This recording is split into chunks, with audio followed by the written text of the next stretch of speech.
Now time for the 7 things you'll be talking about today. Number 7.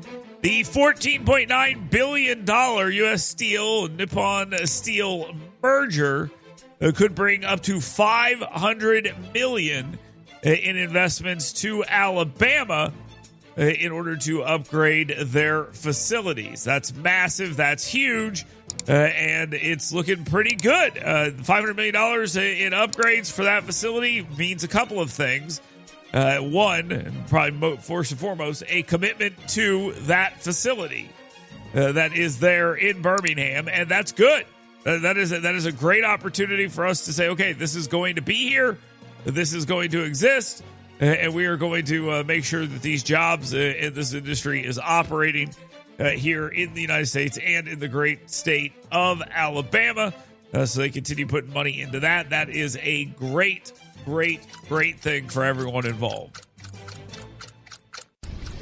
Number 6. Alabama Secretary of State Wes Allen is partnering with the Department of Homeland Security to review voter rolls for non-citizens. Why? Well, because they're finding that non-citizens are voting and non-citizens are on the rolls. Here's an example.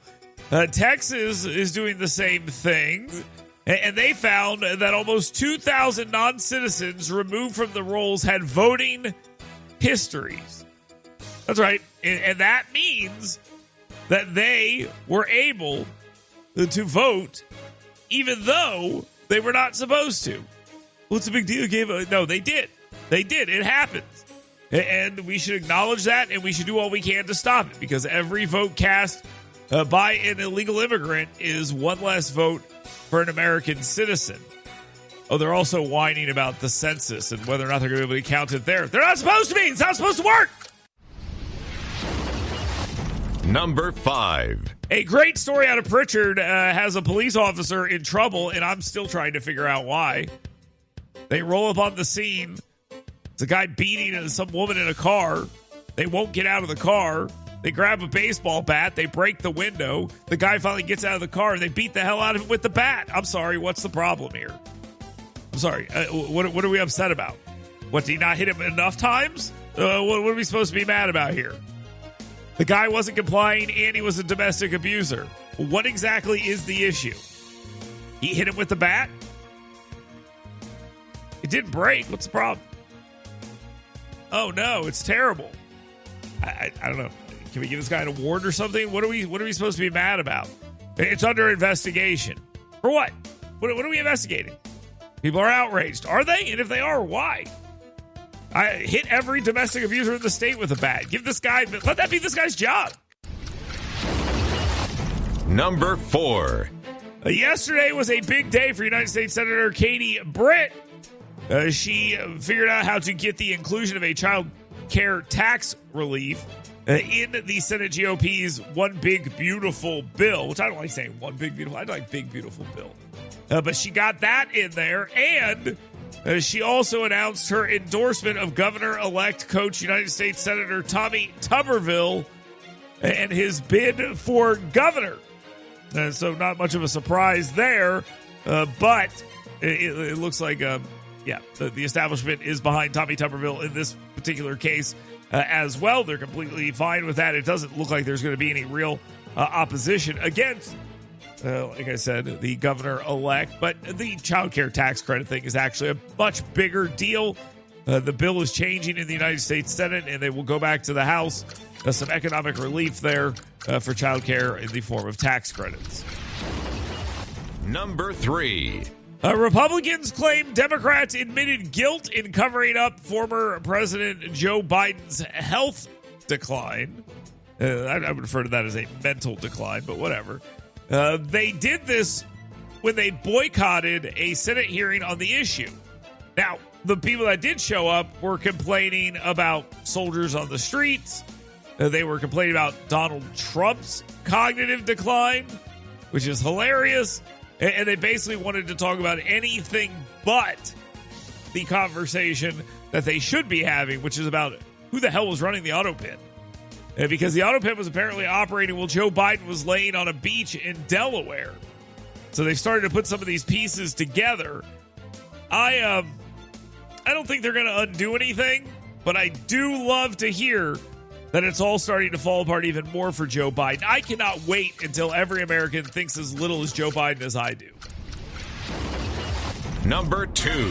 Alabama Attorney General Steve Marshall is applauding and celebrating a U.S. Supreme Court ruling upholding Tennessee's ban on transgender treatment, put that in quotes, for minors, cutting dongs off 7-year-olds, cutting breasts off 8-year-olds, giving them all sorts of medication to stop puberty. It's totally reversible, guys, said the complete liars in the media and the medical establishment, and then they wonder why nobody trusts them anymore. Anyway, it is now clear for Alabama to enforce the same law. The Roe v. Wade overturning is huge and looms large over this again. Also, the Supreme Court basically found that there is no such thing as a transgender person or child. It's not an immutable characteristic. It's something you've made up in your mind. You can do that, but you don't get special protection. Now, time for the number 1 thing you'll be talking about today. All right, President Donald Trump continues to endorse Israel's bombing of Iran's nuclear sites, the N-word, nuclear, hard R, echoing the opinion of most Americans, warning of severe consequences if Iran retaliates. But Trump signaled that Iran wants to negotiate, something Iran says, no, we don't. And I'm thinking to myself, why not? Like, what exactly do you have going for you right now? Okay, I don't see where this all goes for them. And while we have talked about this a lot on this program, I do kind of want to share some data with you. Whether you're a MAGA Republican, whether you are a conservative, whether you are a Democrat, whether you're independent, whether you're GOP, whatever. In almost every possible way, Americans support the United States launching its own strikes on Iranian military installations and key infrastructure. And that is as of 2 days ago. So this made-up narrative of online influencers and talking heads that Republicans are divided on this doesn't really look like it. Even 65% of people who consider themselves MAGA Republicans, they say the United States should launch its own strikes on Iranian military and key infrastructure. I don't even say that. To me, I think all they should be doing is dropping a bunker buster. The rest, let Israel handle it. Let them take out the trash. That is all they need to do. But all adults, 79%, GOP, 83%, independent, 79%, Democrats, 79%, oppose Iran getting nuclear weapons.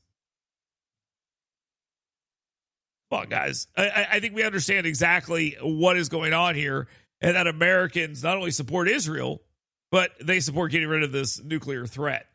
They asked this question: preventing Iran from obtaining a nuclear weapon. 84% of Americans agree with that. But what about the Jews, right? Since everyone's upset. I'm not dying for Israel. No one asked you to. No one asked you to do anything but you normally do. Stuff your face with Cheetos, play Call of Duty, and shut up. But when it comes down to the security of Israel, 71% of Americans support us working towards that. So you're wrong. You lost. We won. Goodbye. Get WVNN stale checks and 7 things you should be talking about today right in your email box every morning. Go to yellowhammernews.com and sign up today.